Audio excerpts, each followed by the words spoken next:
तो आप सभी का दोस्तों स्वागत है गारंटी बेच के लेक्चर 3 में। गारंटी बेच के दोस्तों 2 लेक्चर हो चुके हैं। वो लेक्चर आपने नहीं देखे हैं तो उनका भी लिंक जल्दी से लेके जरूर देख लें, क्योंकि उनमें हमने सिलेक्टेड क्वेश्चन जो है अपडेट किए हैं। हम दोस्तों गारंटी बेच में वही क्वेश्चन करवाएंगे जो एग्जाम में पूछे जाने की पूरी पूरी संभावना है। ठीक है, तो आज का हमारा फर्स्ट क्वेश्चन हम देख लेते हैं। बाकी वीडियो नहीं देखी है तो वो दोस्तों जरूर देख लें, उन्हीं से आपकी काफी नॉलेज जो है वो इंक्रीज हो जाएगी। हम एक्सप्लेनेशन भी करेंगे और हम एमसीक्यू भी करेंगे। देखिए, फर्स्ट क्वेश्चन इसमें क्या लिखा हुआ है कि एक यदि प्राइमरी वाइंडिंग में सेकेंडरी वाइंडिंग से अधिक लपेटें हैं। प्राइमरी वाइंडिंग में लपेटें किसमें ज्यादा है? प्राइमरी वाइंडिंग में। किससे ज्यादा है? सेकेंडरी वाइंडिंग से। ठीक है, तो वह कौन सा ट्रांसफार्मर है? ठीक है, ये हमारी प्राइमरी वाइंडिंग है, ये हमारी सेकेंडरी वाइंडिंग है। इसको हम प्राइमरी मानेंगे, इसको हम सेकेंडरी मानेंगे, उल्टा मानेंगे। ठीक ठीक है, क्योंकि ये बता रहा है कि प्राइमरी वाइंडिंग में सेकेंडरी वाइंडिंग से अधिक लपेटें हैं, तो ये वाली वाइंडिंग हमारी कौन सी होगी? प्राइमरी। और ये वाली वाइंडिंग कौन सी होगी? हमारी सेकेंडरी। ठीक है, तो ये अब कौन सा ट्रांसफार्मर हुआ?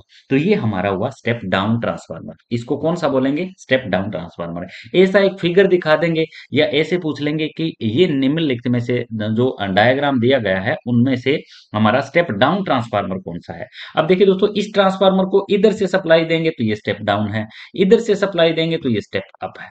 बात आ रही है ना समझ में? अब देखिए दोस्तों, फर्क सिर्फ वाइंडिंग का ही नहीं होता, तार का भी फर्क होता है। ठीक है, अब इसको आप ध्यान से देखोगे इस डायग्राम को, तो इसके अंदर पतला तार है, इसके अंदर मोटा तार है। ठीक है, इसके अंदर कम टर्ने हैं, इसके अंदर ज्यादा टर्ने हैं। ठीक है, तो इस टाइप से हम समझ सकते हैं कि ये हमारा स्टेप अप ट्रांसफार्मर है या स्टेप डाउन ट्रांसफार्मर है। ठीक है, ट्रांसफार्मर जो होता है ना दोस्तों, ये म्यूचुअल इंडक्शन के सिद्धांत पर काम करता है। किस पर? Mutual induction. म्यूचुअल इंडक्शन दोस्तों क्या होता है? जब दो कॉइलें पास पास रखी जाए और एक कॉइल को सप्लाई से जोड़ा जाए। किससे? सप्लाई से। इसको हमने सप्लाई से जोड़ा, तो इसके अंदर क्या बहेगा दोस्तों? करंट बहेगा वाइंडिंग के अंदर। और ये अपने चारों तरफ क्या बनाएगा? फ्लक्स बनाएगा। चारों तरफ फ्लक्स बनाएगा, वो किसके साथ लिंक करेगा? सेकेंडरी वाइंडिंग के साथ लिंक करेगा। सेकेंडरी वाइंडिंग के साथ लिंक करने के पश्चात सेकेंडरी वाइंडिंग के अंदर क्या बहना शुरू हो जाएगा? करंट। क्या बहेगा? करंट। और करंट बहने से दोस्तों इसके अंदर ईएमएफ पैदा हो जाएगी। क्या पैदा हो जाएगी? ईएमएफ। ईएमएफ दोस्तों पूरा नाम होता है हमारा इलेक्ट्रोमोटिव फोर्स। ठीक है, जो हमारी इंड्यूस्ड ईएमएफ भी बोल देते हैं इसको। Back EMF of motor generator के केस में जो ये ईएमएफ पैदा होती है ना दोस्तों, उसको हम बेक ईएमएफ के नाम से जानते हैं। ठीक है, तो ये जो ईएमएफ पैदा हो जाती है इसके अंदर, तो इसी को म्यूचुअल इंडक्शन के नाम से जानते हैं। ठीक है, इंडक्शन दोस्तों दो प्रकार के होते हैं, एक म्यूचुअल इंडक्शन होता है और एक होता है हमारा सेल्फ इंडक्शन। ठीक है, म्यूचुअल इंडक्शन और सेल्फ इंडक्शन। ठीक है, सेल्फ इंडक्शन क्या होता है? ये एक ही कॉइल है और इसी कॉइल को हमने सप्लाई दी और इसी का फ्लक्स बना और इसी में काट के इसी में ईएमएफ पैदा होगी। इसी कॉइल में क्या पैदा होगी? ईएमएफ पैदा होगी। तो इसको कहते हैं सेल्फ इंडक्शन। इंडक्शन पूछा जाए ना कितने प्रकार के होते हैं, तो आपको बताना है कि इंडक्शन दो प्रकार का होता है, एक सेल्फ इंडक्शन होता है, एक म्यूचुअल इंडक्शन होता है। क्लियर है? तो इस प्रकार के क्वेश्चन अगर आपसे पूछा जाए तो आप बताओगे कि ये हमारा ट्रांसफार्मर स्टेप डाउन है। अगर हम इधर से सप्लाई दे रहे हैं तो स्टेप डाउन ट्रांसफार्मर है, इधर से सप्लाई दे रहे हैं तो हम स्टेप अप ट्रांसफार्मर इसको कहेंगे। क्लियर है? अब बढ़ लेते हैं दोस्तों आज के हमारे नेक्स्ट नेक्स्ट क्वेश्चन की तरफ। स्टेप अप ट्रांसफार्मर में बढ़ता है। अब बात की गई है कि स्टेप अप ट्रांसफार्मर में क्या बढ़ता है और क्या कम होता है। देखिए दोस्तों, स्टेप अप ट्रांसफार्मर के अंदर वोल्टेज इंक्रीज होते हैं, वोल्टेज इंक्रीज होते हैं, और करंट क्या होता है? डिक्रीज होता है। करंट क्या होता है? कम होता है। इसमें बताया गया है कि स्टेप अप ट्रांसफार्मर में बढ़ता है, तो इसमें दोस्तों हम कहेंगे वोल्टेज बढ़ते हैं। अगर यहां पे लिख देता है कि स्टेप अप ट्रांसफार्मर में क्या कम होता है, कौन सी चीज जो है वो कम होती है, ऐसा क्वेश्चन पूछा जाए तो आपको बताना है कि स्टेप अप ट्रांसफार्मर के अंदर करंट जो होता है वो क्या होता है? कम होता है। ठीक है, ऐसे क्वेश्चन उल्टे पूछे जाते हैं। अब ये जो हमारा ट्रांसफार्मर है ये स्टेप डाउन है, ये जो ट्रांसफार्मर है ये है हमारा स्टेप अप। क्लियर है? स्टेप अप होता है दोस्तों। अगर ऐसा क्वेश्चन पूछा जाए कि स्टेप अप ट्रांसफार्मर क्या करता है, तो वो करंट को तो कम करता है, वोल्टेज को क्या करता है? बढ़ाता है। स्टेप डाउन ट्रांसफार्मर क्या करता है? स्टेप डाउन ट्रांसफार्मर वोल्टेज को तो कम करता है लेकिन करंट को क्या करता है? बढ़ाता है। तो ये चीजें आपको बिल्कुल ध्यान में रखनी है। तो स्टेप अप ट्रांसफार्मर बढ़ाता है वोल्टेज को। चलिए, अब बढ़ लेते हैं आज के हमारे नेक्स्ट क्वेश्चन की तरफ। कंजर्वेटर टैंक में क्या भरा होता है? बहुत ही ज्यादा इंपॉर्टेंट क्वेश्चन है, बहुत ही शानदार क्वेश्चन इससे एग्जाम से रिलेटेड पूछे जाते हैं। अब देखिए दोस्तों, कंजर्वेटर की बात कर ही ली गई है तो कल हमने समझा भी दिया था। ये दोस्तों ट्रांसफार्मर के मेन टैंक के ऊपर लगा होता है। ये जैसे हमारा मेन टैंक है तो यहाँ की तरफ ये ट्रांसफार्मर जो कंजर्वेटर टैंक है ये लगा होता है। इसके ऊपर दोस्तों ये ऑयल गेज लगा होता है। ये ऑयल गेज इसमें बताता रहता है कि इसमें कितना तेल भरा हुआ है। और ये दोस्तों एक तिहाई भाग जो है वो इसका खाली रहता है। क्या रहता है? एक तिहाई भाग खाली रहता है और इसका दो तिहाई भाग भरा रहता है। दो तिहाई भाग क्या रहता है? भरा रहता है। अब दोस्तों इसके पीछे भी लॉजिक है। अब लॉजिक क्या है देखिए दोस्तों, ठीक है, ये जो 2/3 भाग जो भरा होता है और 1/3 भाग खाली होता है, जब भी ट्रांसफार्मर पर लोड बढ़ता है तो ट्रांसफार्मर का ऑयल क्या होता है, गर्म होता है। और वो किस में जाएगा, जब गर्म होगा तो ये पाइप के थ्रू किसके जुड़ा हुआ है, कंजर्वेटर ड्रम, ट्रांसफार्मर टैंक के साथ। तो जब भी ये ऑयल जो है ट्रांसफार्मर का गर्म होता है तो ये जाता है हमारे कंजर्वेटर ड्रम में। और कंजर्वेटर ड्रम अगर पूरा भरा हुआ होगा तो उसमें स्पेस ही नहीं होगा। इसीलिए दोस्तों ये लगभग 2/3 भाग इसका भरा होता है और 1/3 भाग इसका हमारा खाली रहता है, ठीक है। सॉरी, 1/3 भाग यानी 100 में से ये 25% ही भरा होता है, ऐसे आप कह सकते हो। 100 में से 25% भरा होता है और 75% ये खाली होता है। कभी कभी ऑप्शन एग्जामिनर लगभग आधा दे देते हैं, ठीक है, तो लगभग आधा भरा होता है, ये भी आपका सही रहेगा अगर परसेंटेज में या 1/3 2/3 नहीं दिया गया है तो। क्लियर है। तो कंजर्वेटर टैंक के अंदर क्या भरा होता है, इसके अंदर ऑयल भरा होता है। इसका काम होता है ट्रांसफार्मर के टैंक के अंदर ट्रांसफार्मर ऑयल का संकुचन और इसका प्रसार बनाए रखना, यानी उसका ट्रांसफार्मर के अंदर टैंक की एक हिसाब से ऐसे कह सकते हैं कि तेल की आपूर्ति करते रहना इसका काम होता है, ठीक है। अब इसी के बीच में ना दोस्तों बेकोल्स रिले लगी होती है, ये टैंक के बीच में यहाँ पे लगी होती है, बीच में बेकोल्स रिले, ठीक है, बेकोल्स रिले का भी आएगा,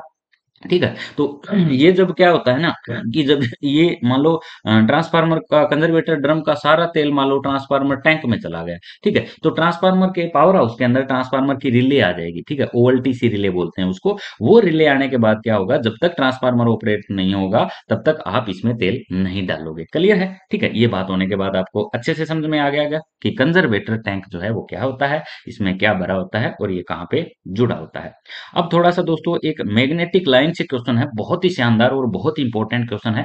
क्वेश्चन यहाँ से दोस्तों लाजमी एग्जाम में पूछा जाता है। देखिए, चुंबकीय बल रेखाएं चुंबक के भीतर चलती है, यानी चुंबकीय जो बल रेखाएं हैं वो चुंबक के भीतर कहाँ चलती है, ये क्वेश्चन पूछा गया है। तो यहाँ से दो प्रकार के क्वेश्चन आपके बनते हैं। चुंबकीय बल रेखाएं भीतर जो चलती है वो दो चलती है दोस्तों, सौरथ से नॉर्थ, ओ सॉरी, साउथ से नॉर्थ, ये लिखा हुआ है, ठीक है। साउथ से क्या चलती है, नॉर्थ, ठीक है। मैं कह सकता हूं दक्षिण से उत्तर की दिशा पर अंदर चलती है। भीतर की बात की गई ना, बाहर तो मान लो चुंबकीय बल रेखाएं कहाँ चलती है, नॉर्थ से निकलेगी और साउथ में जाएगी। ये हमारा नॉर्थ है और ये हमारा है साउथ। बाहर कहाँ चलती है, नॉर्थ से साउथ। अंदर कहाँ चलती है, साउथ से नॉर्थ। तो ये आपको बिल्कुल ध्यान में रखना है, क्वेश्चन यहाँ लाजमी पूछा जाता है। अब क्वेश्चन अगर पूछा जाए ये जो फ्लक्स बन रहा है, मैग्नेटिक फ्लक्स जो बन रहा है, इसको किस में मापा जाता है, तो इसको मापा जाता है वेबर में। किस में मापा जाता है, वेबर में। बहुत ही सिलेक्टेड क्वेश्चन है, बहुत इंपॉर्टेंट क्वेश्चन है, ठीक है। इसको वेबर में मापा जाता है, तो वेबर इसकी एसआई इकाई है, ठीक है। एसआई मात्रक इसका क्या है, वेबर है, मैग्नेटिक फ्लक्स का, चुंबकीय फ्लक्स का। अगर सीजीएस मात्रक पूछा जाए, अगर क्वेश्चन ये दिया जाए कि मैग्नेटिक फ्लक्स का सीजीएस मात्रक क्या है, तो वो है मैक्सवेल। क्या है, मैक्सवेल। तो ये भी आपको बिल्कुल ध्यान में रखना है, यहां से भी क्वेश्चन उठाया जा सकता है। और उठाया क्या जा सकता है, यहां से क्वेश्चन पूछा ही जाएगा चुंबकीय फ्लक्स में से। जो चुंबकीय टर्म्स दी हुई ना सिलेबस में, एसएससी के सिलेबस में, वो मैंने करवा दिया पिछली वीडियो के अंदर, उसको 2 बार ध्यान से देखें। आप कोई भी वीडियो देखें ना, उसको कम से कम 2 बार ध्यान से देखें ताकि आपके सारे डाउट क्लियर होते चलें। चलिए, अब थोड़ा सा मैं और आगे बढ़ लेता हूं, ठीक है।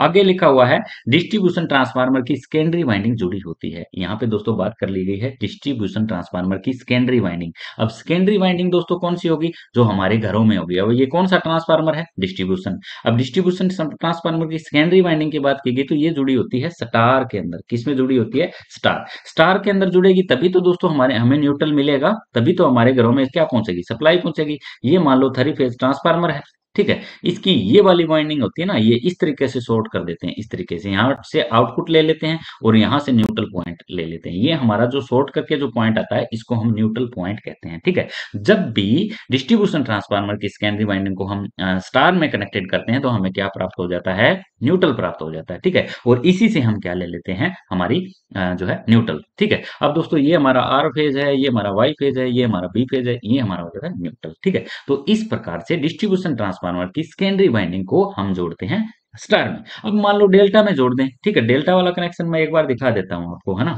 आपको समझ में आ जाएगा। डेल्टा कनेक्शन में क्या नहीं मिलता हमें, न्यूट्रल नहीं मिलता। न्यूट्रल उसके अंदर क्या नहीं होता, उपलब्ध नहीं होता, ठीक है। ये मान लो मैं इसको डेल्टा की तरह बनाता हूं ताकि आपको अच्छे से समझ में आ जाए। ये जो वाइंडिंग होती है ना, ये हमारा होता है डेल्टा कनेक्शन। ये आर फेज लगा लो, ये वाई लगा लो, ये बी लगा लो, ठीक है। अब न्यूट्रल कहां से लेंगे, तो इसमें न्यूट्रल नहीं ले सकते, इसलिए डिस्ट्रीब्यूशन ट्रांसफार्मर की सेकेंडरी वाइंडिंग जुड़ी होती है स्टार में। क्वेश्चन पूछा जाए हमारा डिस्ट्रीब्यूशन ट्रांसफार्मर की प्राइमरी वाइंडिंग कैसे जुड़ी होती है, तो आपको कहना है वो जुड़ी होती है डेल्टा में। ठीक है, ये जो डिस्ट्रीब्यूशन ट्रांसफार्मर होता है इसके कनेक्शन होते हैं डेल्टा टू स्टार। क्या होते हैं? Delta two star. अब स्टार को ऐसे भी बना देते हैं कई बार, ऐसे करके, ऐसे और ऐसे, तो ये वाला पॉइंट हमारा हो जाता है न्यूट्रल का। क्लियर है? तो यहां से आपको समझ में आ गया होगा कि डिस्ट्रीब्यूशन ट्रांसफार्मर की सेकेंडरी वाइंडिंग जुड़ी होती है स्टार में। क्यों जुड़ी होती है दोस्तों, ये भी जानना आपका बहुत ज्यादा जरूरी है। ठीक है, जब क्यों का पीछा करने लगते हो ना आप, तो बहुत सारी नॉलेज आपकी इंक्रीज हो जाती है। चलिए मैं थोड़ा सा और आगे बढ़ लेता हूँ। और आगे दोस्तों क्या लिखा हुआ है, नमी युक्त सिलिका जेल का रंग क्या होता है? ठीक है, सिलिका जेल दोस्तों कहाँ भरी जाती है? ब्रीथर के अंदर भरी जाती है। किसके अंदर? ब्रीथर के अंदर, जो ट्रांसफार्मर के कंजर्वेटर ड्रम के साथ जुड़ा होता है। ब्रीथर ब्रीथर कहाँ जुड़ा होता है? कंजर्वेटर ड्रम के अंदर।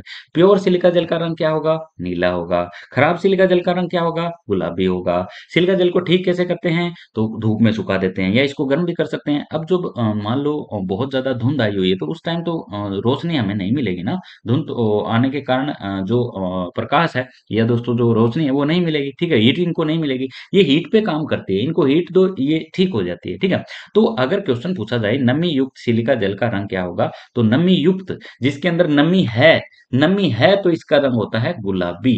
क्या होता है? गुलाबी। अगर क्वेश्चन पूछा जाए नमी रहित, नमी रहित यानी जिसके अंदर नमी नहीं है, तो उसका सिलिका जल का रंग होता है हमारा नीला। ठीक है, ब्लू या नीला।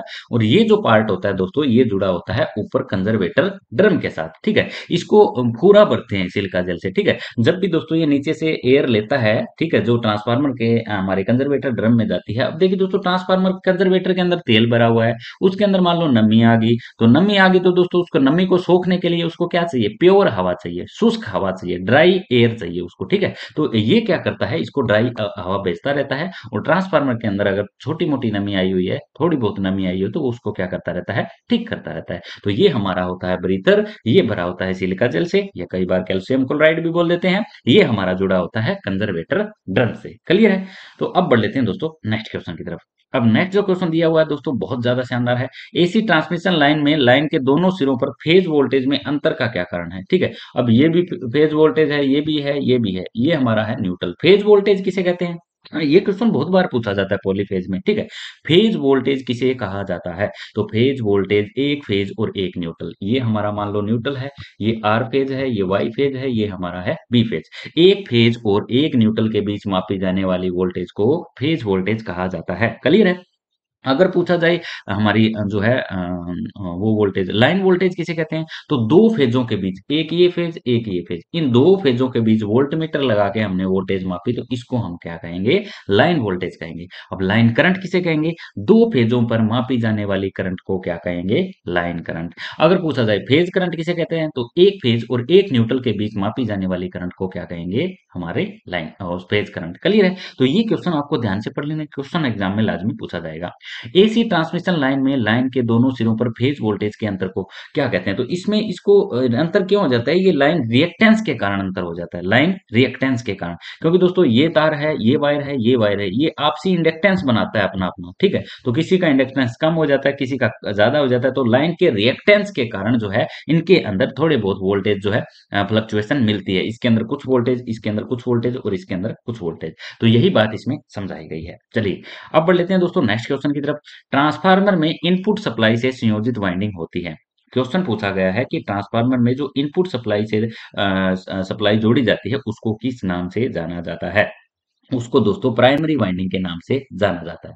यही साइड वाली प्राइमरी वाइंडिंग होती है, यही साइड वाली होती है हमारी सेकेंडरी वाइंडिंग। ठीक है, जब ये वाइंडिंग से क्वेश्चन पूछा जाए, अब क्वेश्चन पूछा जाए जिससे हम सप्लाई लेते हैं तो उसको कौन सी वाइंडिंग कहते हैं? तो उसको कहते हैं सेकेंडरी वाइंडिंग या द्वितीय कुंडलन, हिंदी में द्वितीय कुंडलन इसको कहा जाता है। तो ट्रांसफार्मर में इनपुट सप्लाई से संयोजित वाइंडिंग को हम कहते हैं प्राइमरी वाइंडिंग। ठीक है, यहाँ से कोई क्वेश्चन पूछा जाए तो वो आपका गलत नहीं होना चाहिए। इस प्रकार का जो ट्रांसफार्मर जो होता है इसको हम स्टेप अप ट्रांसफार्मर के अंदर नाम से जानते हैं। ठीक है, ये हमारा स्टेप अप क्यों है? क्योंकि इसमें प्राइमरी में टर्नों की संख्या कम है, सेकेंडरी में टर्नों की संख्या ज्यादा है। प्राइमरी के अंदर दोस्तों ध्यान से देखोगे तो मोटा तार लगा हुआ है, सेकेंडरी के अंदर ध्यान से देखोगे तो पतला तार लगा हुआ है। ठीक है, अब बढ़ लेते हैं दोस्तों आज के हमारे नेक्स्ट क्वेश्चन की तरफ। ट्रांसफार्मर में प्रयुक्त तेल का कलर क्या होता है? देखिए दोस्तों, ट्रांसफार्मर का जो तेल होता है वो होता है हमारा पीला, लेकिन प्योर पीला नहीं होता, ये हल्का पीला होता है। ठीक है, ये किसा होता है? हल्का पीला होता है? क्वेश्चन अगर पूछा जाए कि ट्रांसफार्मर में प्रयुक्त तेल का रंग कैसा होता है, तो ये होता है दोस्तों हल्का पीला। अब अगर क्वेश्चन पूछा जाए कि ट्रांसफार्मर तेल का कार्य क्या होता है, तो इसका कार्य दो प्रकार के इसके कार्य होते हैं। एक तो दोस्तों ये इसकी कूलिंग प्रदान करता है, यानी शीतलन बनाए रखता है, ठीक है, वाइंडिंग के अंदर वाइंडिंग को ठंडा रखता है, एक काम तो ये हो गया। दूसरा काम होता है ये इंसुलेशन को बना के रखता है, किसका? वाइंडिंग का। वाइंडिंग के बीच मान लो कोई छोटा मोटा शॉर्ट सर्किट होता है तो उसको जल्दी से खत्म कर देता है, ठीक है। इसकी डाई इलेक्ट्रिक स्ट्रेंथ जो है बहुत बहुत उच्च होनी चाहिए, ठीक है। हीट को ये ट्रांसफार्म कर देने वाला होना चाहिए, ठीक है। इसकी जो किलो वोल्ट क्षमता है वो फटने की, वो होनी चाहिए 30 से 40 किलो वोल्ट, 30 से 40 किलो वोल्ट नॉर्मल ऑयल की इतनी क्षमता डाइलेक्ट्रिक स्ट्रेंथ होनी चाहिए। ये दोस्तों ट्रांसफार्मर की ना वो होती है हमारी kit, oil testing kit. Oil testing kit के अंदर ये कांच का बर्तन होता है, इसके अंदर ये दो इलेक्ट्रोड डले हुए हैं, ये ट्रांसफार्मर ऑयल डला होता है, एक दोस्तों रोटरी स्विच लगा होता है। उस रोटरी स्विच को तब तक वोल्टेज बढ़ाते रहते हैं, उस रोटरी स्विच से तब तक इनके बीच स्पार्किंग शुरू होना ना हो जाए। मान लो 20,000 वोल्ट पे इनके बीच स्पार्किंग शुरू हुई है, तो 20 केवी इसकी क्या हो जाएगी? हमारी डाई इलेक्ट्रिक स्ट्रेंथ। क्लियर है? ऐसा क्वेश्चन एग्जाम में पूछा जाए तो वो आपका बिल्कुल गलत नहीं होना चाहिए, ठीक है। तो अगर क्वेश्चन पूछा जाए ट्रांसफार्मर में प्रयुक्त तेल का रंग शुरू में कैसा होता है, तो ये हमारा हल्का पीला होता है, ठीक है। इसका कई बार रंगहीन क्वेश्चन देते हैं, ये रंगहीन वैसे कई बार दे दिया जाता है, लेकिन अगर पीला नहीं दिया होता तो आप रंगहीन लगा के आ सकते हो। अब क्वेश्चन पूछा जाए कि ट्रांसफार्मर का ऑयल खराब होने के बाद इसका तेल कैसे रंग कैसा होता है, तो वो हो जाता है हमारा भूरा या दोस्तों गहरा भूरा। इस टाइप से भी क्वेश्चन पूछ सकते हैं कि ट्रांसफार्मर का ऑयल खराब हो जाने के बाद उसका कलर कैसे हो जाता है, तो आपको बताना है गहरा भूरा। क्लियर है?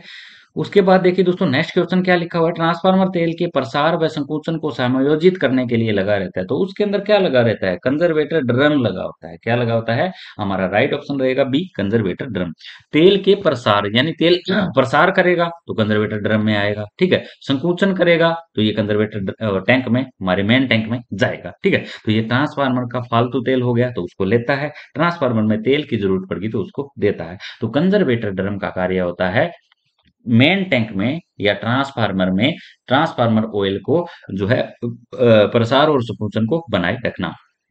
मैंने बताई थी ना दोस्तों ये ब्रीथर लगा होता है, ये किसके साथ लगा होता है? तो कंजर्वेटर ड्रम के साथ ये लगा होता है। इसके अंदर क्या भरी होती है? तो इसके अंदर हमारी सिलिका जेल भरी होती है। इस सिलिका जेल का कार्य क्या होता है? तो ये फ्रेश वायु कंजर्वेटर ड्रम के अंदर भेजती है, ठीक है। तो यहां से भी क्वेश्चन हो सकता है, पूछ लिया जाए।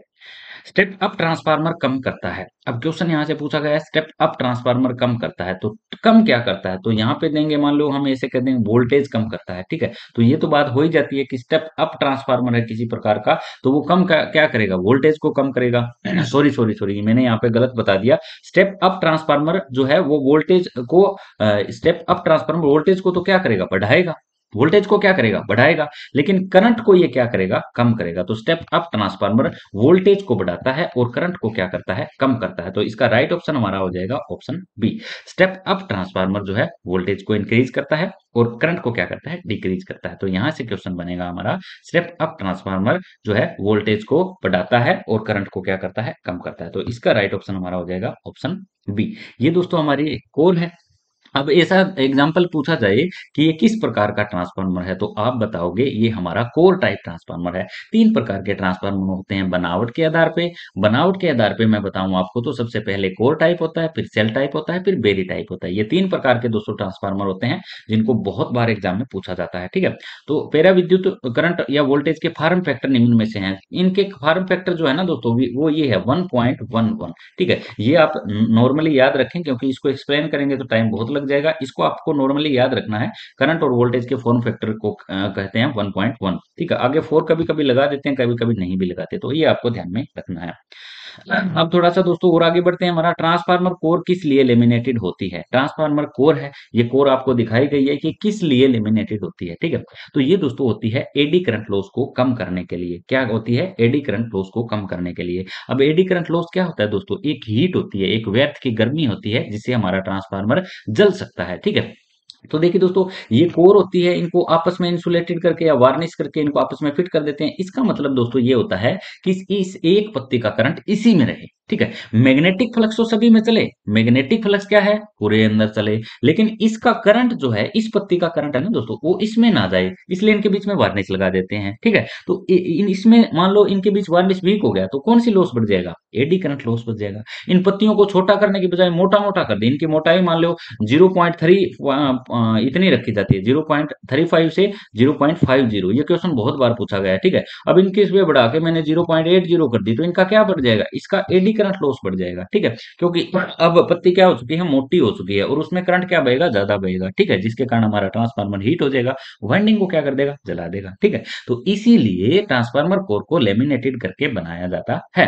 इसका हिस्टैरिसीस लॉस से कोई लेना देना नहीं होता है। हिस्टैरिसीस लॉस इसलिए कम होता है क्योंकि इसमें जो यूज करते हैं इन पत्तियों के अंदर मटेरियल, वो हम सिलिकॉन का यूज करते हैं। किसका, सिलिकॉन स्टील का। ठीक है, तो वो उस पत्तियों की क्या, सिलिकॉन स्टील धातु की क्या क्वालिटी होती है कि वो हिस्टैरिसीस लॉस को क्या करती है, कम से कम करती है। तो यहाँ से क्वेश्चन पूछा जाए तो वो भी आपका गलत नहीं होना चाहिए। क्लियर है। अब बढ़ लेते हैं दोस्तों थोड़ा सा और आगे की तरफ।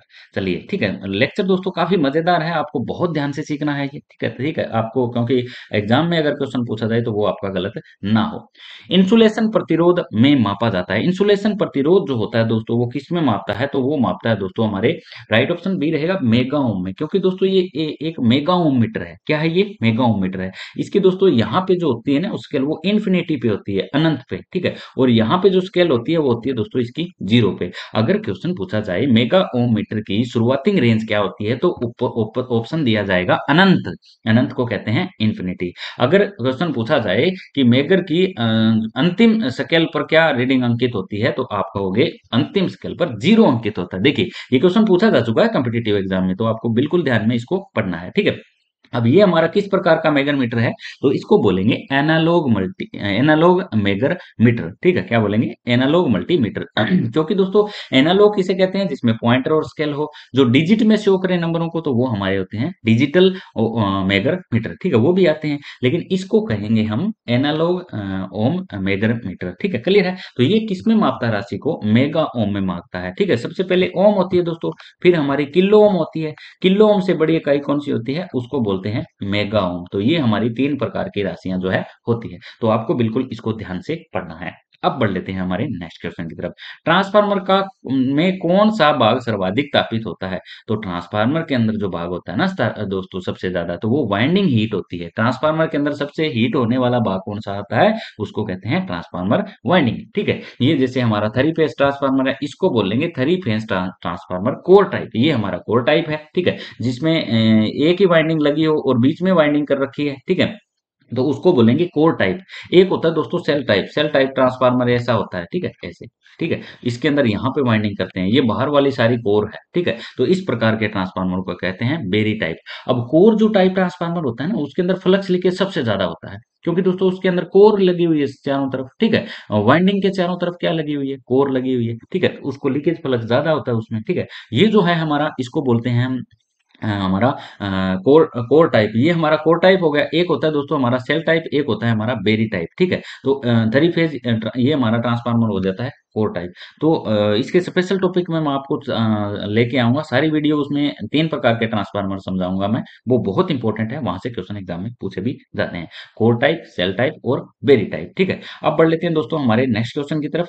नेक्स्ट क्वेश्चन है हमारा, एक ट्रांसफार्मर की प्राइमरी वाइंडिंग आवृत्ति 50 है तो 2 गुना लोड आवृत्ति कितनी होगी। ठीक है, एक ट्रांसफार्मर में प्राइमरी वाइंडिंग 50 आवृत्ति है। देखिए दोस्तों, ये आवृत्ति जो होती है ना, वो ट्रांसफार्मर कभी चेंज नहीं करता। आवृत्ति को किस में मापते हैं, सीएस में। सीएस का मतलब क्या होता है, साइकिल प्रति सेकंड। या आवृत्ति को किस में मापते हैं, एच जेड में। किस में मापते हैं, एच जेड में। तो एक ट्रांसफार्मर की प्राइमरी वाइंडिंग आवृत्ति 50 है तो 2 गुना लोड पर, लोड कितना भी बढ़े आवृत्ति फिक्स ही रहेगी। आवृत्ति हमेशा क्या रहती है, फिक्स रहती है। लॉस पर फर्क पड़ जाएगा। ठीक है, लॉस पे क्या पड़ जाएगा, इफेक्ट पड़ जाएगा, लेकिन आवृत्ति पर, फ्रीक्वेंसी पर किसी भी प्रकार का परिवर्तन नहीं होता है। अब बढ़ लेते हैं हम थोड़ा सा और आगे में। ट्रांसफार्मर का कंजर्वेटर ड्रम ऑयल से भरा रहता है। ठीक है, तो पूरा आधा दोनों। ठीक है, तो लगभग ये आधा भरा रहता है। ये हमारा ट्रांसफार्मर का कंजर्वेटर ड्रम है, ये लगभग आधा भरा रहता है। ये वाला पार्ट जुड़ा जुड़ा होता है हमारा ब्रीथर के अंदर। ठीक है, ब्रीथर के अंदर भरा जाता है सिलिका जल। सिलिका जल क्यों भरा जाता है वो मैंने आपको बता दिया है। तो ट्रांसफार्मर का कंजर्वेटर ड्रम से ऑयल भरा रहता है तो लगभग आधा तेल इसमें भरा रहता है। एक ट्रांसफार्मर की लो हानियत 600 वाट है यदि ट्रांसफार्मर उच्च दक्षता पर फुल दक्षता पर काम कर रहा है ना, तो दोस्तों तो आयरन लॉस और कॉपर लॉस आपस में क्या हो जाते हैं दोस्तों, बराबर हो जाते हैं। ठीक है, जब किस पे काम कर रहा हो, फुल एफिशिएंसी पर काम कर रहा है, तो आयरन लॉस और कॉपर लॉस दोनों बराबर होंगे, तभी हमारा ट्रांसफार्मर हाई एफिशिएंसी पर काम कर सकता है। अन्यथा ट्रांसफार्मर हाई एफिशिएंसी पर काम नहीं कर सकता है। ठीक है, 600 वाट इक्वल टू 600 वाट। इस कंडीशन में अगर ट्रांसफार्मर काम कर रहा है, तो इसी कंडीशन में दोस्तों हमारा ये 600 वाट रहेगा, अन्यथा ये हमारा ट्रांसफार्मर उच्च दक्षता पर हाई एफिशिएंसी पर 100% एफिशिएंसी पर कार्य नहीं कर सकता है। ठीक है, तो ये क्वेश्चन इसमें पूछा गया है। एक ट्रांसफार्मर में लो हानियां 600 वाट है, यदि ट्रांसफार्मर उच्च दक्षता पर कार्य कर रहा है, तो इसकी तामर हानियां भी 600 वाट होगी। अब बढ़ लेते हैं दोस्तों नेक्स्ट क्वेश्चन की तरफ। अब देखिए जो लॉस जो होते हैं ना दोस्तों, जो हानियां जो होती है उनको किस में मापा जाता है, वाट में मापा जाता है। ठीक है, वाट दोस्तों क्या होती है, पावर को किस में मापते हैं, वाट में। ठीक है, पावर कहते किसे, ऐसा क्वेश्चन पूछा जाए तो वोल्टेज और करंट के गुणनफल को पावर कहा जाता है। आपने वोल्टेज और करंट को क्या कर दिया, गुना कर दिया आपस में, तो इससे हमें क्या मिलती है, पावर मिलती है। ठीक है, तो पावर का क्वेश्चन अगर पूछा जाए ना, पावर किसे कहते हैं, तो आप कहोगे वोल्टेज और करंट के गुणनफल को पावर जो है कहा जाता है। अब ऐसा क्वेश्चन पूछा जाए वोल्टेज और करंट के बीच जो कोण बनता है उसको क्या कहा जाता है, तो उसको कहा जाता है पावर फैक्टर। उसको हम क्या कहेंगे, पावर फैक्टर। तो ये भी ध्यान रखना है। पावर फैक्टर की दोस्तों तीन प्रकार की डेफिनेशन होती है, मैंने पिछली वीडियो में बता दी, इस वीडियो में भी हो सकता है इससे रिलेटेड क्वेश्चन आए तो मैं वो भी आपको बता दूं। क्योंकि दोस्तों आर बटे जेड भी हमारा पावर फैक्टर होता है। ठीक है, और वोल्टेज और करंट के बीच कोई कोण बन रहा है तो वो भी पावर फैक्टर है। और अपरेंट पावर और रियल पावर के अनुपात को भी हम क्या कहते हैं, पावर फैक्टर कहते हैं। निम्न में से ट्रांसफार्मर का हिस्सा नहीं है। अगला क्वेश्चन बताया गया है कि निम्न में से ट्रांसफार्मर का हिस्सा नहीं है, तो ये हमारा कुंडली, ये तो होता है, ये हमारी कुंडली इसके अंदर लगी हुई है, प्राइमरी और सेकेंडरी वाइंडिंग होती है। कुंडलियों का काम क्या होता है, ठीक है, इनका काम होता है फ्लक्स बनाना। ठीक है, अब टैंक का काम क्या होता है, इस पूरे सिस्टम को अपने अंदर रोक के रखना। अंदर ट्रांसफार्मर कोर है, ट्रांसफार्मर वाइंडिंग है, तो उसको अपने अंदर क्या करके रखना, रोक के रखना। ब्रीथर क्या काम करता है, इसके अंदर सिलिका जल भरी होती है ब्रीथर के अंदर। ठीक है, ये हमारा ब्रीथर लगा हुआ है, इसका काम होता है प्योर हवा देना। ठीक है, अब आर्मेचर तो कहीं लगा ही नहीं हुआ ना, रोटेटिंग पार्ट तो ट्रांसफार्मर के अंदर होता ही नहीं है ना। ट्रांसफार्मर एक प्रकार की स्टैटिक डिवाइस है जो वोल्टेज को घटाती बढ़ाती है बिना फ्रीक्वेंसी बदले। क्लियर है, यहां से क्वेश्चन पूछा जाए तो आपका गलत नहीं होना चाहिए। चलिए अब बढ़ लेते हैं दोस्तों थोड़ा सा और आगे की तरफ। ये वाला पार्ट, अब क्वेश्चन ये पूछा जाए आर्मेचर किस में लगा होता है, तो ये हमारा दो ही जगह लगा होता है। एक तो हमारी डीसी मोटर, एक हमारा डीसी जनरेटर। ठीक है, दो जगह ये हमारा लगा होता है। यहाँ पे बात की गई है आर्मेचर की।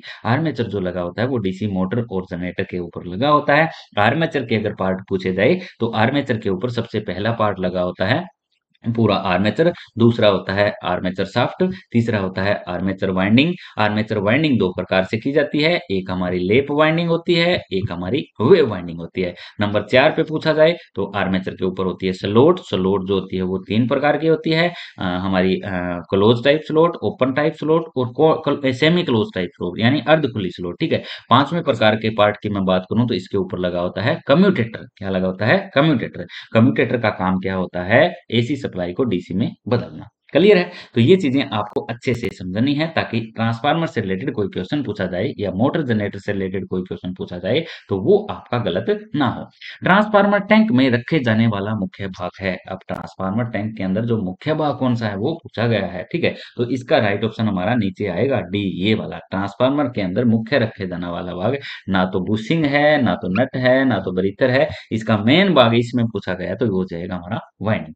क्लियर है, यहाँ से कोई क्वेश्चन पूछा जाए तो वो भी आपका गलत नहीं होना चाहिए। ये यहाँ पे इसके अंदर बाइंडिंग रखी गई है। अब बढ़ लेते हैं दोस्तों हमारे नेक्स्ट क्वेश्चन की तरफ। ट्रांसफार्मर में आंतरिक फॉल्ट ज्ञात करने के लिए उपयुक्त रिले है। इंटरनल कोई फॉल्ट हो गया ट्रांसफार्मर के अंदर तो उस रिले को कहते हैं, वो कौन से फॉल्ट को सेंस करेगी, कौन सी रिले सेंस करेगी, तो उसको कहते हैं बेकोल्स रिले।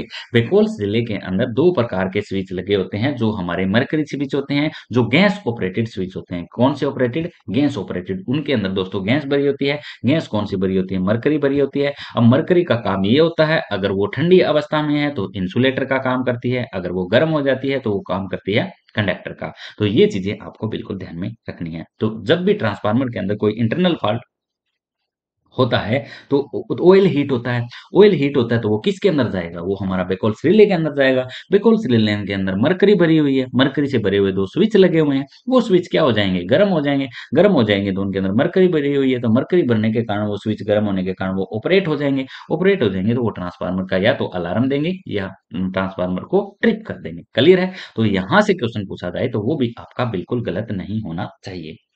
अब बढ़ लेते हैं दोस्तों। अब ये थर्मल रिले पूछ लिया जाता है कई बार किसमें लगी होती है। ये हमारे डीओएल स्टार्टर के अंदर लगी होती है थर्मल रिले। ठीक है, इसका भी सिस्टम बताएंगे। डीओएल डायरेक्ट ऑनलाइन स्टार्टर 5 से 7 एचपी तक की मोटरों के अंदर डीओएल स्टार्टर लगाया जाता है। डीओएल स्टार्टर जो है वो डायरेक्ट वोल्टेज को डायरेक्ट मोटर के अंदर देता है। ये किसी भी प्रकार के वोल्टेज को कम नहीं करता है।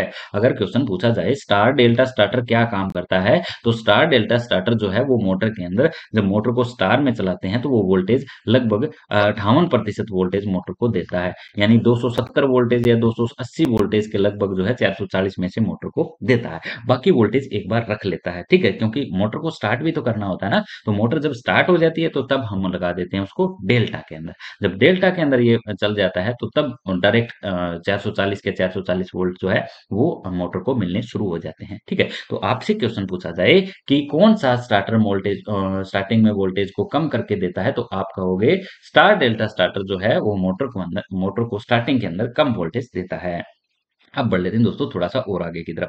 ट्रांसफार्मर में लीकेज फ्लक्स किस पे निर्भर करता है? तो ट्रांसफार्मर का लीकेज फ्लक्स वोल्टेज पर भी निर्भर करता है, फ्रीक्वेंसी पर भी निर्भर करता है और लोड धारा पर भी। यानी कितना लोड ट्रांसफार्मर पर डाल रखा है, तो इन सभी पर लीकेज फ्लक्स निर्भर करता है। राइट ऑप्शन इसका दोस्तों आ जाएगा हमारा डी। इन सभी पर हमारा लीकेज फ्लक्स निर्भर करता है। ये ऑप्शन हमारा दिया गया है। आगे देखिए दोस्तों, ट्रांसफार्मर में ताप मापन के लिए लगाया जाता है। तो ट्रांसफार्मर के लिए ताप मापन के लिए यानी दोस्तों इसके अंदर हीट के लिए, ठीक है, हीटिंग टेम्परेचर कौन इसका सेंस करता है, तो उसके लिए लगाते हैं ताप गेज। कौन लगाते हैं? क्या लगाते हैं? ताप गेज। ये हमारा है टेम्परेचर गेज। ठीक है, ट्रांसफार्मर के अंदर दो प्रकार के गेज लगे होते हैं। एक तो दोस्तों वाइंडिंग गेज होता है, एक हमारा ऑयल गेज होता है। ठीक है, ये ऑयल इंस्ट्रूमेंट बोल सकते हैं, इसको वाइंडिंग इंस्ट्रूमेंट बोल सकते हैं। ठीक है, दो प्रकार के इंस्ट्रूमेंट मीटर ट्रांसफार्मर के अंदर लगे होते हैं। ठीक है, अब ये जो वायर आ रही है ना दोस्तों, ये ऐसे करके ये यहाँ का इलेक्ट्रोड होता है ना, ये तेल में डुबो देते हैं। किसमें? तेल में। और तेल में डुबोने के बाद ये तेल की जो टेम्परेचर है वो चेक करता रहता है और इस मीटर के थ्रू हमें दिखा देता है। तो सिंपल सा है ना। तो इस प्रकार से इस पे लिखा हुआ है हमारा ऑयल टेम्परेचर। ये लिखा हुआ है यहाँ पे देखिए दोस्तों, ऑयल टेम्परेचर मीटर यहाँ पे बीच में दिखाई दे रहा है। वीडियो को दोस्तों एचडी कर लें आप। एचडी करने से ही आपका जो है अच्छे से समझ में आएगा। ठीक है, तो ट्रांसफार्मर में ताप मापने के लिए ताप गेज लगाया जाता है। ठीक है, ये हमारा ट्रांसफार्मर तेल के अंदर जो है वो जुड़ा होता है। और दूसरा जो होता है ना दोस्तों वाइंडिंग इंस्ट्रूमेंट, ये वाइंडिंग के साथ जुड़ा होता है। ये वाइंडिंग का टेम्परेचर हमें बताता रहता है। ये ट्रांसफार्मर का प्रत्येक घंटे का वाइंडिंग का टेम्परेचर और ऑयल का टेम्परेचर ऐसे का ये कार्य होता है। तो यहाँ से क्वेश्चन लाजमी है, एग्जाम में पूछा जाएगा। अब थोड़ा सा दोस्तों और आगे की तरफ बढ़ लेते हैं। जिस ट्रांसफार्मर की दक्षता 100% हो तो उसे कहा जाता है, उसको किस नाम से जानते हैं? तो जिसकी 100% दक्षता हो तो उसको आदर्श ट्रांसफार्मर, आइडियल ट्रांसफार्मर के नाम से उसको जाना जाता है। क्या कहते हैं उसको? Ideal transformer. तो हो सकता है यहाँ से भी क्वेश्चन एग्जाम में पूछ लिया जाए। अब बढ़ लेते हैं और आगे। जिस ट्रांसफार्मर में वाइंडिंग कोर से घिरी हुई हो, वाइंडिंग कोर से घिरी हुई, वाइंडिंग क्या घिरी हुई है? कोर से। तो इसको हम कौन सा ट्रांसफार्मर कहेंगे? तो इसको कहेंगे हम हमारा सेल टाइप ट्रांसफार्मर। ये हमारा क्या हो जाएगा? Shell type transformer. इसके अंदर फ्लक्स लीकेज कम होता है। फ्लक्स बहने के रास्ते एक से अधिक होते हैं। फ्लक्स बहने के रास्ते क्या होते हैं? एक से अधिक होते हैं। ये वाला जो ट्रांसफार्मर है हमारा, ये है सेल टाइप। अब देखिए दोस्तों, ट्रांसफार्मर का फ्लक्स बनेगा तो वो यहाँ भी जाएगा और यहाँ भी जाएगा। ठीक है, तो ट्रांसफार्मर के फ्लक्स बहने के रास्ते कितने होंगे? दो। और कोर टाइप जो ट्रांसफार्मर होता है उसमें फ्लक्स बहने के रास्ते कितने होते हैं? केवल एक। अगर सेल टाइप ट्रांसफार्मर का पूछा जाए कि कोर करंट हमारे फ्लक्स बहने के रास्ते कितने होते हैं, तो उसमें होते हैं एक से अधिक। ठीक है, उसमें काफी रास्ते होते हैं। ठीक है, उसमें अधिक रास्ते होते हैं, एक दो तीन चार काफी रास्ते होते हैं। तो ये क्वेश्चन पूछा जाता है या तो फ्लक्स लीकेज से रिलेटेड, या क्वेश्चन पूछा जाता है हमारे फ्लक्स लीकेज फ्लक्स से related. Core type, shell type और बेरी टाइप ट्रांसफार्मर से रिलेटेड क्वेश्चन लाजमी है, एग्जाम में पूछा जाएगा। तो ये हो जाता है हमारा सेल टाइप ट्रांसफार्मर। ट्रांसफार्मर बनाने में किस धातु का इस्तेमाल किया जाता है? तो ये मैंने बताया है आपको। ट्रांसफार्मर बनाने के लिए सिलिकॉन स्टील की धातु का इस्तेमाल किया जाता है। अब देखिए दोस्तों, ट्रांसफार्मर में सिलिकॉन स्टील का इस्तेमाल क्यों करते हैं? क्योंकि हिस्टैरिसीस लॉस से बचने के लिए। कौन से लॉस से बचने के लिए? हिस्टैरिसीस लॉस से बचने के लिए ट्रांसफार्मर के अंदर जो है हमारी सिलिकॉन स्टील धातु इस्तेमाल की जाती है, क्योंकि सिलिकॉन धातु के अंदर बहुत ही कम मात्रा लॉस होते हैं, ठीक है? तो इसलिए सिलिकॉन स्टील का इस्तेमाल किया जाता है। क्लियर है? ये हमारी सिलिकॉन स्टील की पत्तियाँ हैं, ये अंदर वाइंडिंग की गई है। वाइंडिंग जो की जाती है ना दोस्तों, वो सुपर इनेमल्ड कॉपर वायर की जाती है, ठीक है? ये तार है, इसके ऊपर दोस्तों एक परत चढ़ा देते हैं पतली-सी, ठीक है? जो एक एक तार दूसरे से क्या रहे, अलग रहे। अब ये ट्रांसफार्मर कोर जो है, ये भी तो क्या करती है, ठीक है? एक इनके बीच में वार्निश कर देते हैं। वार्निश करने का मतलब इतना ही होता है कि ये एक कोर दूसरी कोर से क्या रहे, अलग रहे। एक पत्ती के अंदर करंट बहे, वो एक में ही बहे, दूसरे में ना जाए। दूसरे में जाएगा तो वो हीट पैदा करेगा, करंट पैदा करेगा, जिसको एडी करंट लॉस के नाम से हम जानते हैं। क्लियर है? तो यहाँ से भी हो सकता है क्वेश्चन आपसे पूछ लिया जाए। अब बढ़ लेते हैं दोस्तों क्वेश्चन नेक्स्ट की तरफ। अब देखिए दोस्तों, ये माइल्ड स्टील है, ये किसका बना होता है? ये दोस्तों जो हमारी मोटर जनरेटर की जो शाफ्ट होती है ना दोस्तों, वो माइल्ड स्टील की बनी होती है। अब क्वेश्चन पूछा जाए कास्ट आयरन का क्या बना होता है, तो ये दोस्तों बना होता है हमारी जो डीसी जनरेटर है, मोटर है, उसकी बॉडी बनी होती है, ठीक है? अब जो हाई मोटरें होती है ना, बड़ी मोटरें होती है डीसी मोटर जनरेटर की, उनकी कास्ट स्टील की बनी होती है। ये बॉडियां भी ध्यान में रखनी है, किसकी कौन सी बनी होती है। क्वेश्चन हो सकता है यहाँ से पूछ लिया जाए, तो वो भी आपका गलत नहीं होना चाहिए। ट्रांसफार्मर तेल को किस यंत्र द्वारा टेस्ट किया जाता है? ट्रांसफार्मर यंत्र को किस टेस्ट द्वारा टेस्ट किया जाता है? तो दोस्तों टोंग टेस्ट से तो चेक करते नहीं है, ना टेकोमीटर से करते हैं, ना मल्टीमीटर से करते हैं। ऑयल टेस्टिंग किट ये दोस्तों ऑयल टेस्टिंग किट होती है। ये ऑयल टेस्टिंग किट के अंदर ये बीकर होता है कांच का, इसके अंदर ऑयल डालते हैं, दो इसके अंदर इलेक्ट्रोड लगे होते हैं, इसी से हम ट्रांसफार्मर का तेल चेक कर सकते हैं। एक देसी नुस्खा भी होता है दोस्तों ट्रांसफार्मर तेल चेक करने का। ये ड्रम है, इसके अंदर तेल पड़ा हुआ है, तो इसके अंदर गर्म रोड करके वो डाल दो। इसके अंदर गर्म रोड करके आपने डाल दिया इसके अंदर। अगर सी सी की आवाज आ रही है ना दोस्तों, तो ये तेल सही नहीं है। अगर सी सी की आवाज नहीं आ रही है तो तेल सही है। सी सी आवाज आने का मतलब क्या होता है दोस्तों, इसके अंदर नमी नहीं है तेल के अंदर, और इस तेल के अंदर नमी तो होनी नहीं चाहिए, ठीक है? तो आप देसी नुस्खे से भी ट्रांसफार्मर का ऑयल चेक कर सकते हो। ऑयल टेस्टिंग किट से भी चेक कर सकते हो, ठीक है? तो टोंग टेस्ट, अब ये टोंग टेस्ट क्या होता है? ये हमारा होता है क्लैंप-ऑन मीटर, ठीक है? जिसके ऊपर ऐसे लगे होता है एक ऐसे क्लैंप सा, ठीक है? जो फ्लाइंग वाले रखते हैं, आपने कभी देखा हो तो टोंग टेस्टर, ठीक है? इसको क्लैंप-ऑन मीटर भी बोलते हैं, इसको टोंग टेस्टर मीटर भी बोलते हैं। ये तारों को छीलने-छूलने की जरूरत नहीं है। ये आगे से इसका मुँह खोला, तार के अंदर डाल दो, यहाँ पे लोड बता देगा कि कितने एम्पीयर का लोड चल रहा है, ठीक है? ये टेकोमीटर, टेकोमीटर क्या काम आता है? टेकोमीटर दोस्तों आरपीएम मापने के काम आता है। क्या मापने के काम आता है? आरपीएम, राउंड प्रति मिनट। टेकोमीटर काम आता है राउंड प्रति मिनट, यानी स्पीड मापने के लिए। आपने देखा होगा ना गाड़ियों के अंदर टेकोमीटर लगे होते हैं, ठीक है? और जो हमारे होते हैं ना चालान काटने वाले, इनके पास टेकोमीटर होता है। ये दूर से ही सेंस कर लेता है कि ये कितनी स्पीड पे गाड़ी आ रही है, ठीक है? तो वो हमारा चालान कर देते हैं। मल्टीमीटर किसे कहते हैं? एक से अधिक राशियों को जो मापता है उसको कहते हैं मल्टीमीटर। जैसे मल्टीमीडिया नहीं होता है मोबाइल में, वैसे ही तो मल्टीमीटर होता है। मीटर, मीटर एक राशि मापेगा, उसके आगे मल्टी लगा दिया तो ये एक से अधिक राशियों को माप सकता है। क्लियर है? तो आपको लैंग्वेज, आसान लैंग्वेज के अंदर आपको ये टॉपिक समझ लेना है, ताकि एग्जाम में क्वेश्चन पूछा जाए तो वो आपका गलत ना हो। पीटी, पीटी को बोलते हैं दोस्तों पोटेंशियल ट्रांसफार्मर। क्या बोलते हैं? Potential transformer. ये पीटी काम क्या आती है दोस्तों? ये हाई वोल्टेज को जो है मेजर करने के लिए काम आती है। किस लिए? हाई वोल्टेज को ये क्या करती है? मेजर करती है, ठीक है? तो यहाँ से भी क्वेश्चन पूछा जाए तो वो भी आपका गलत नहीं होना चाहिए। पीटी किस काम आती है? तो ये पोटेंशियल ट्रांसफार्मर होता है। क्वेश्चन यहाँ से देखिए दोस्तों, बहुत इंटरेस्टिंग क्वेश्चन पूछा गया कि पीटी वोल्टेज क्या होती है, ठीक है? पीटी के अंदर वोल्टेज क्या होती है? तो इसकी पीटी की वोल्टेज 110 वोल्ट होती है। कितनी? 110 वोल्ट, ठीक है? 110 वोल्ट सेंस करके ये कुछ मल्टीप्लाई इसके फैक्टर होते हैं, उनसे गुणा करके जो है हमारे पोटेंशियल ट्रांसफार्मर से ज्ञात कर लेते हैं हाई वोल्टेज को, ठीक है? ये यहाँ पे मीटर लगा होता है, इसकी रेंज होती है 110 वोल्ट तक ही ये जो है वो बताता है, ठीक है? क्लियर है? तो यहाँ से भी क्वेश्चन पूछा जाए तो वो भी आपका गलत नहीं होना चाहिए।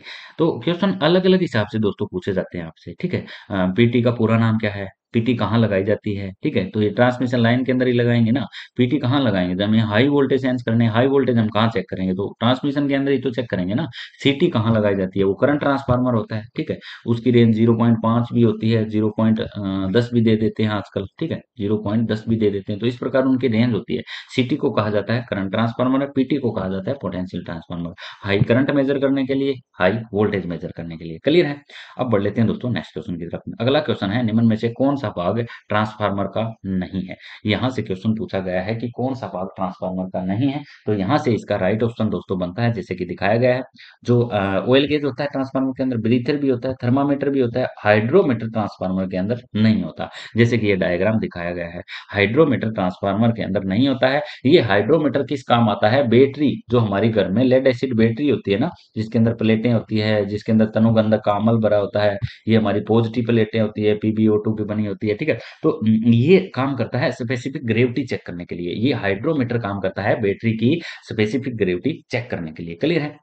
अगर 1280 रीडिंग दिखा रहा है ना ये हाइड्रोमीटर, तो हमारी बैटरी क्या है? फुल चार्ज है, ठीक है। और 1125 अगर दिखा रहा है ना, तो बैटरी हमारी क्या है? डेड है, ठीक है। क्या है? डेड है। तो इस प्रकार से क्वेश्चन जो है वो पूछा जाता है।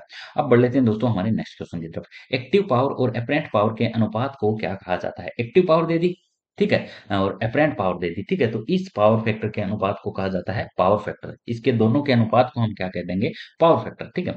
और ये हमारा लिखा ही हुआ पावर फैक्टर। और पावर फैक्टर की एक तो ये अनुपात हो जाता है, एक RYZ हो जाता है, रेजिस्टेंस और इंपीडेंस के अनुपात को पावर फैक्टर कहते हैं। एक वोल्टेज और करंट के बीच जो कोण बनता है उसको भी हम क्या कहते हैं? पावर फैक्टर कहते हैं। क्लियर है?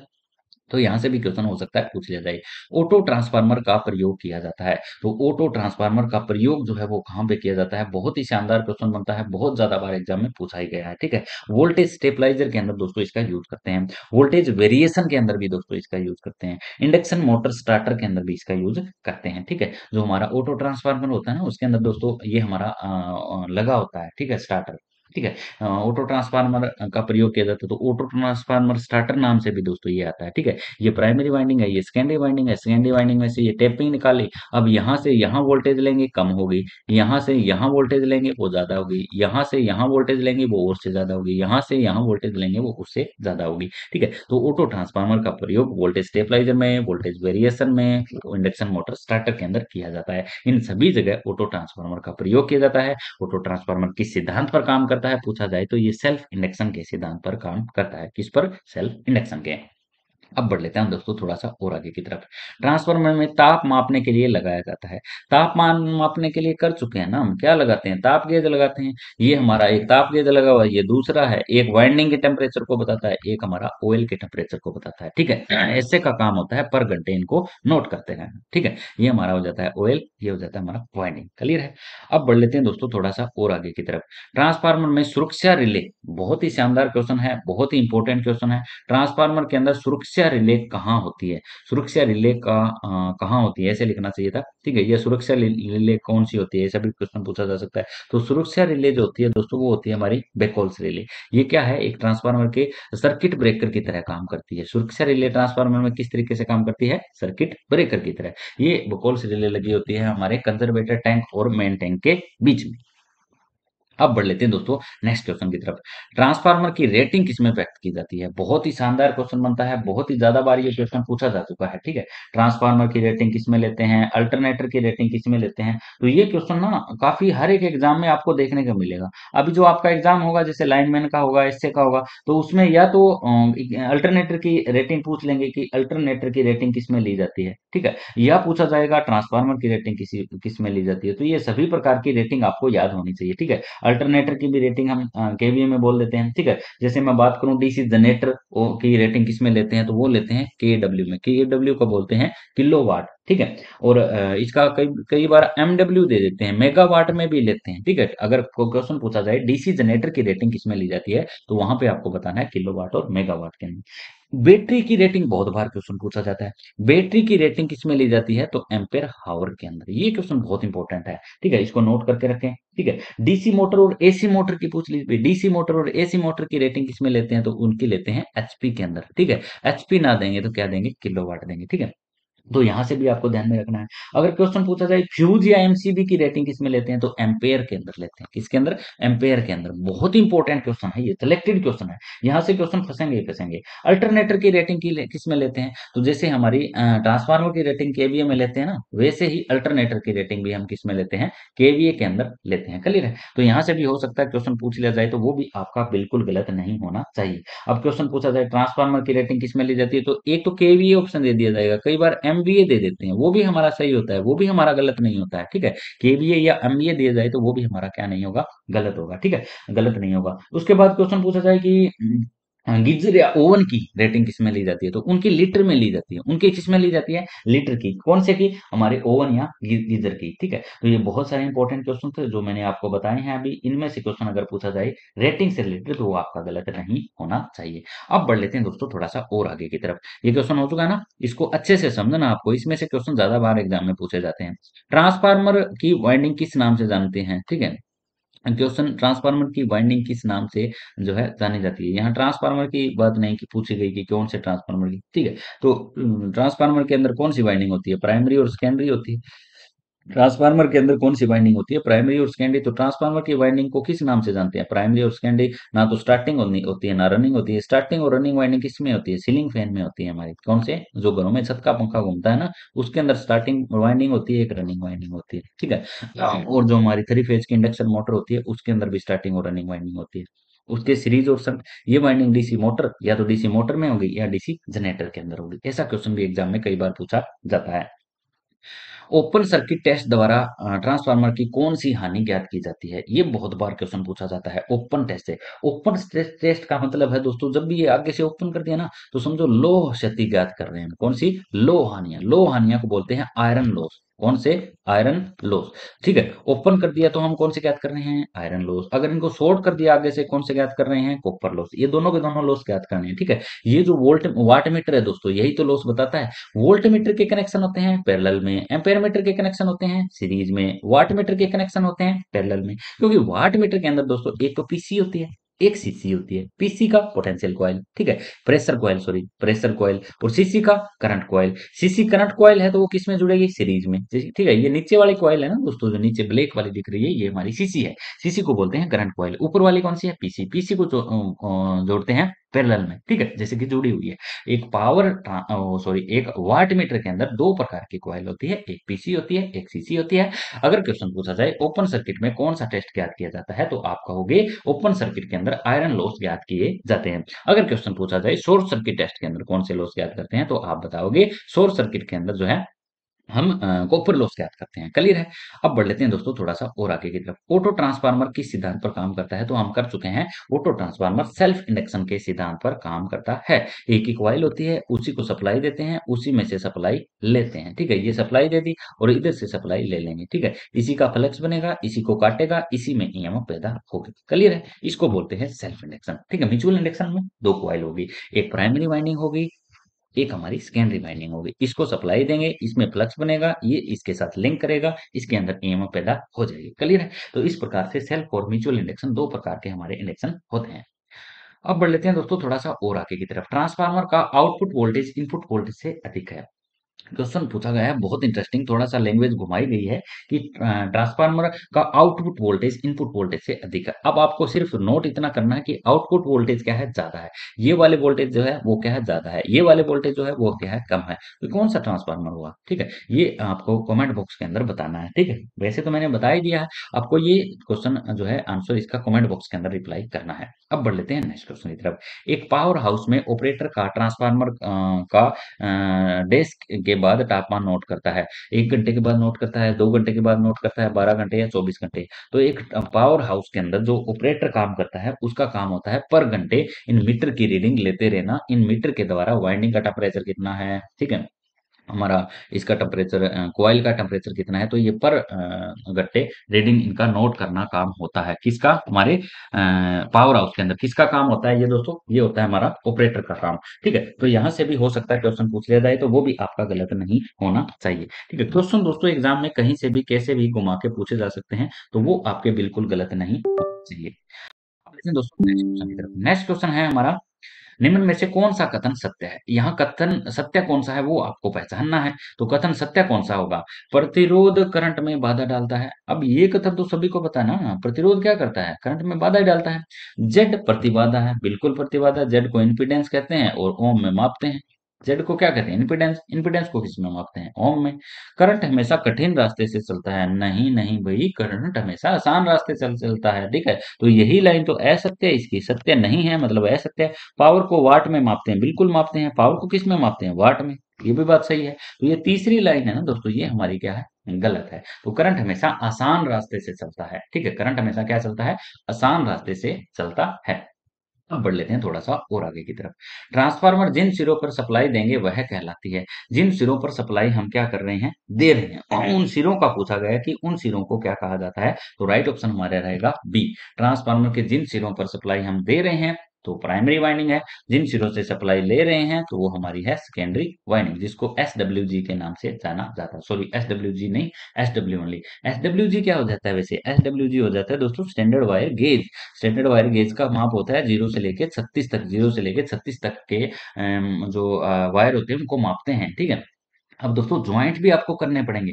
सिलेबस बहुत शानदार बना दिया है एसएससी ने अभी, तो हर प्रकार के आपको ज्वाइंट करने पड़ेंगे। ये सारा सिलेबस हम इसी वीडियो के अंदर जो है आपको करवा देंगे, ठीक है। वीडियो लेक्चर के थ्रू सारा सिलेबस आपका क्या हो जाएगा, कवर हो जाएगा।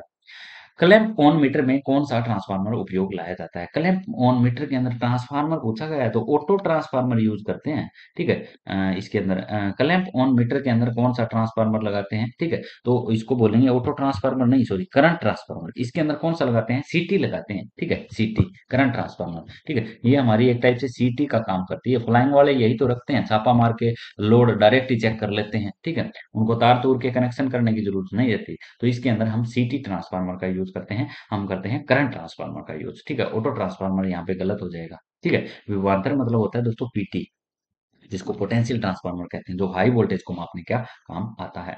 थ्री फेज सप्लाई को किस कनेक्शन के द्वारा दो फेजों में बदला जा सकता है? तो ये कनेक्शन होते हैं हमारे कौन से प्रकार के, जैसे कि ये डायग्राम दिखाया गया है, इनको बोलते हैं स्कोट कनेक्शन, ठीक है। स्कोट कनेक्शन के द्वारा आप थ्री फेज की सप्लाई को दो फेजों के अंदर तब्दील कर सकते हो, जैसे कि ये डायग्राम में भी आपको दिखाया गया है। ये थ्री फेज है और इसको किस में जोड़ रखा है, सिंगल फेज, टू फेज के अंदर इसको कनेक्शन कर रखा है, ठीक है। स्कोट टी कनेक्शन बना रखे हैं इसके अंदर, ठीक है। ये हमारे थ्री फेज को किस में जोड़ रखा है, हमारे टू फेज के अंदर। तो यही इसमें बताया गया, थ्री फेज सप्लाई को किन कनेक्शन के द्वारा दो फेज में बदला जा सकता है, तो हमारे सपोर्ट कनेक्शन के द्वारा जो है इनको बदला जा सकता है। शॉर्ट सर्किट टेस्ट द्वारा ट्रांसफार्मर की कौन सी हानि ज्ञात की जाती है? बहुत ही शानदार क्वेश्चन बनता है। अभी हमने किया था ओपन सर्किट टेस्ट, यहाँ पे शॉर्ट सर्किट टेस्ट कर दिया, तो यहाँ पे हम कॉपर हानियां ज्ञात कर रहे हैं। कौन सी हानियां ज्ञात कर रहे हैं, कॉपर हानियां। तो ये भी आपको बिल्कुल ध्यान में रखना है, ठीक है। तो वीडियो दोस्तों बहुत ज़्यादा लंबा हो चुका है, बहुत सारे क्वेश्चन रह चुके हैं, बहुत सारे क्वेश्चन के बारे में डिस्कशन करना है। अब इस वीडियो में तो हो नहीं पाएगा, तो एक नेक्स्ट वीडियो फिर लेके आएँगे आपके लिए। तब तक दोस्तों नमस्कार, जय हिंद, जय भारत।